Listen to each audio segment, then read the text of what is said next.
topic that comes up quite a bit. There's so many people who say Prince would want this, Prince would want that. Would he want that? Would he want this? And it's an interesting question, but I don't know if any of us are really equipped to tackle it. Or are we?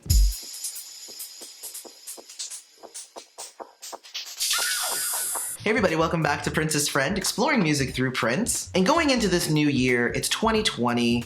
There's always these larger questions that surround the future. Not just our own futures or the future of this channel and this community, but the future of Prince's legacy and his music, and whether or not all of this combined is what Prince would have wanted. Almost any discussion video that I post on here, there's lots of people who comment, well, Prince wouldn't like this, or Prince wouldn't like that. And it's become almost reactionary at this point, where people just immediately assume, projecting themselves onto Prince, what Prince would want. And usually my response to this is, well, we don't know what Prince would want unless you knew Prince personally and can speak to what he specifically said to you. But then even that, when did he say it to you? Because maybe he changed his mind.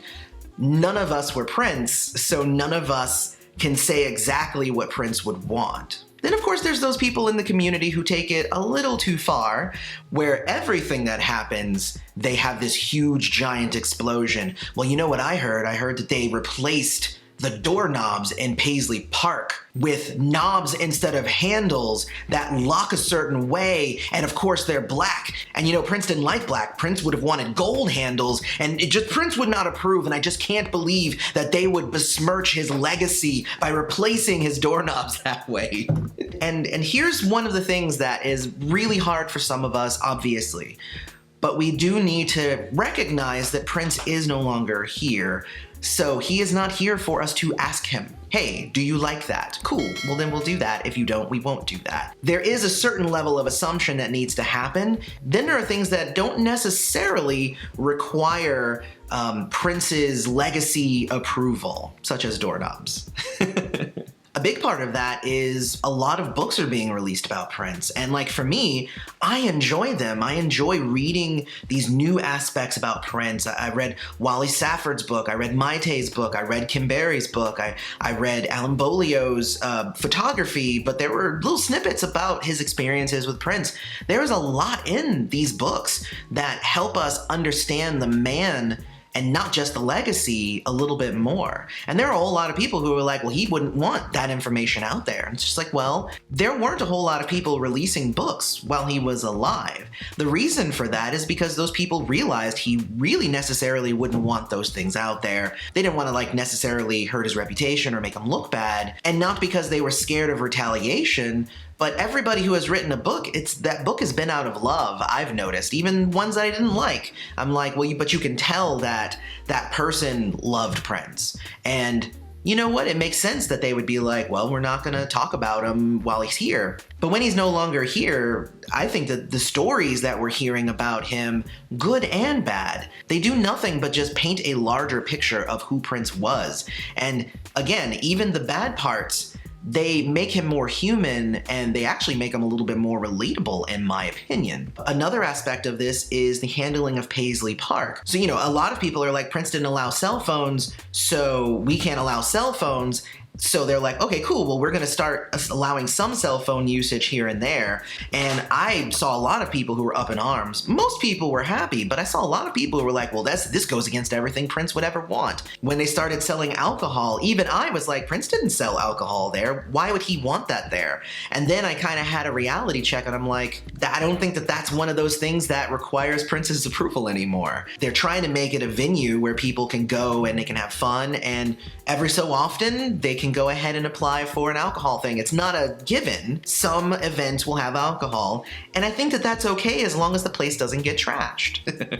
But nowhere more do we hear this argument about guessing what Prince would want more than in his posthumous albums. Would Prince want his unreleased music out there? And honestly, I can only go off of the interviews and everything that I've seen, where he said, I know on definitely one occasion, but if if I recall correctly, there were a couple that I saw. I can only really cite one, and that was the 1999 MTV interview where he was asked pretty point blank, you have a vault full of music, what happens to that when you die? And he said, it'll be released. And he's like, well, who's gonna release it? He's like, somebody will release it.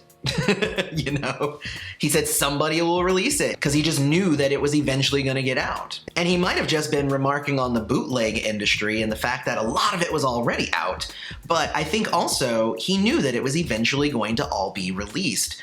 In whatever way, he didn't know. None of us know. None of us know what he really wanted, how he would have wanted it released, because there is no will on record. I'm not saying that there was no will, but I am definitely saying that right now we're operating without a will. If one is to be found later, or if there is one and it was destroyed, none of that has any bearing on us in the here and now. So I actually like the fact that the estate is re-releasing some of his later albums on vinyl. They never got the vinyl treatment, so that's awesome that now these collectors are actually able to get in on these amazing Prince records. And I really like the fact that they're taking some of Prince's older tracks and they are remastering them and releasing them so that we can hear the greatness that was Prince. Because that's the thing about Prince, is that Prince would write a song and he would hold on to it until he felt that he had a good place for it. On an album, in a feel, in an era. But Prince rarely cut like just a melody and then put it away.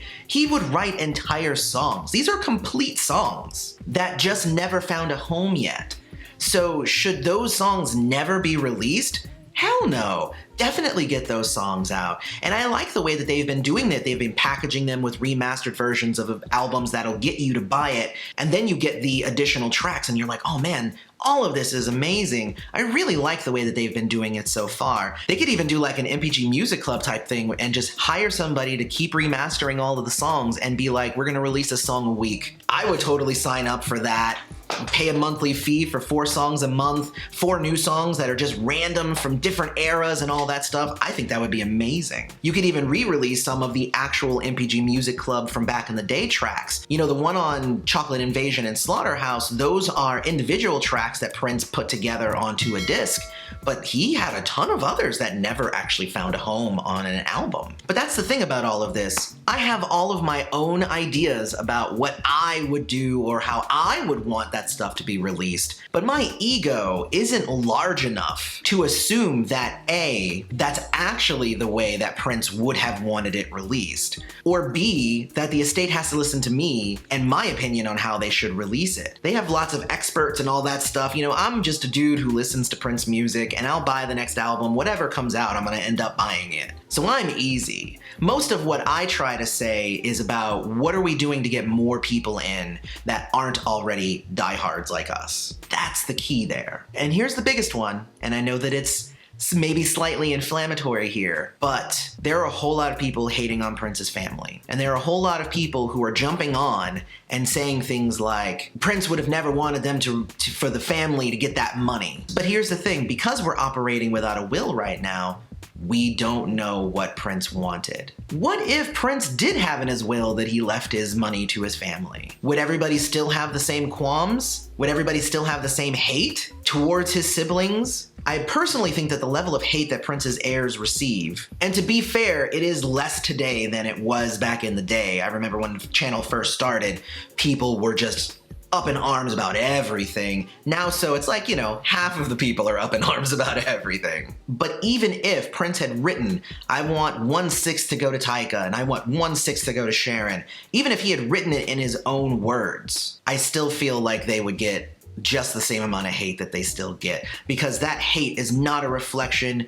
of Prince's siblings. It's not a reflection of Prince. It's a reflection of those people who allow hate into their hearts. Which is why you don't see that around here. I don't let that hate in my heart. This place, the community, Prince's friend, whatever you want to call it, this ain't the place for all the negativity. And yes, I do some reports of, you know, the heirs are bickering with the estate and this thing and it, but that's not to get people riled up. That's just to give info. I try to give a nice balanced response to just about anything that crosses my desk. And that's because I don't want more hate in our community. I want to have a more positive outlook on the future of not just Prince's estate, but Prince's legacy. That's why we're here. That's why we delve deep into lyrics and messages and music and everything that Prince left for us. And nobody likes having gatekeepers. Nobody is like, I'm super happy that there's somebody who is only gonna give us a little bit of Prince's music at a time. I get that. Some people want everything.